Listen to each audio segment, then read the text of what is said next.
రామం రాఘవం 2 hours 35 minutes ఉంది. రీసెంట్గా థియేటర్కి వచ్చింది. కమెడియన్ ధనరాజు. సో మనందరికీ చాలామందికి తెలుసు. సో తన డైరెక్షన్లో ఫస్ట్ టైం ఒక తండ్రి కొడుకుల ఎమోషనల్ డ్రామాని అయితే తీసుకొచ్చాడనమాట. సో మూవీ ఓవరాల్గా చూస్తే నాకైతే బాగానే అనిపించింది. అంటే ఫస్ట్ హాఫ్ కొంచెం రొటీన్గా ల్యాగ్ కాదు, కొంచెం రొటీన్గా ఉంటుంది. అంటే ఆల్రెడీ మనం చూసిన మూవీస్ చూసిన స్టోరీసే ఉంటుంది. అండ్ సెకండ్ హాఫ్లో మాత్రం చాలా ఇంట్రెస్టింగ్గా వెళ్ళొద్ది. అంటే మూవీ ఎలా ఉంటుందంటే, ఒక సిన్సియర్ రిజిస్టర్ ఆఫీస్లో పనిచేసే ఒక తండ్రి, ఆ తండ్రికి ఒక బేవర్స్ కొడుకు పుడితే ఎలా ఉంటుంది, ఆ కొడుకును మార్చడానికి తండ్రి ఏం చేశాడు, తండ్రినే చంపాలని కొడుకు ఎందుకు ప్రయత్నించాడు. సో ఈ విషయాలన్నీ తెలుసుకోవాలంటే మనం మూవీ చూడాలి. సో ఫస్ట్ హాఫ్ మనం చాలా మూవీస్ చూసామంటే గౌతమ్ ఎస్ఎస్సి లాంటి మూవీస్ చూసాం.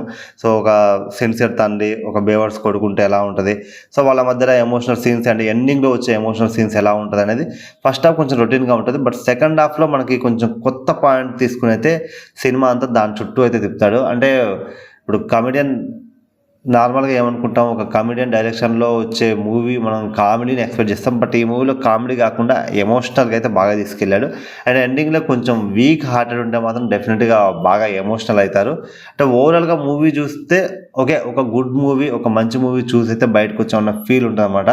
సో బ్యాక్గ్రౌండ్ మ్యూజిక్ కానీ సో అన్నీ బాగున్నాయి. అంటే ఎస్పెషల్లీ తండ్రి కొడుకుల మధ్య వచ్చే డైలాగ్స్ ఏవైతే ఉంటాయో, సో ఎమోషనల్ డ్రామా కావచ్చు, వాళ్ళిద్దరి మధ్య డైలాగ్స్ కావచ్చు, సో మనకు చాలా ఇంట్రెస్టింగ్గా ఉంటుంది. అండ్ ధనరాజ్ చాలా బాగా యాక్టింగ్ చేశాడు.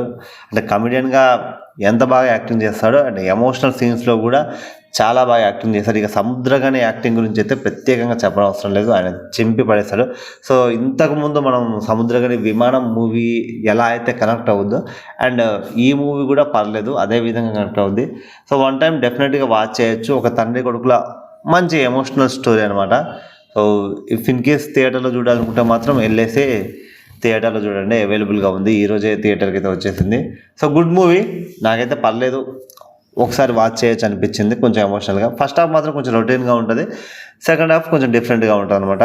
సో ఓవరాల్గా యావరేజ్ ఫిలిం, బాగుంది, వన్ టైం వాచబుల్.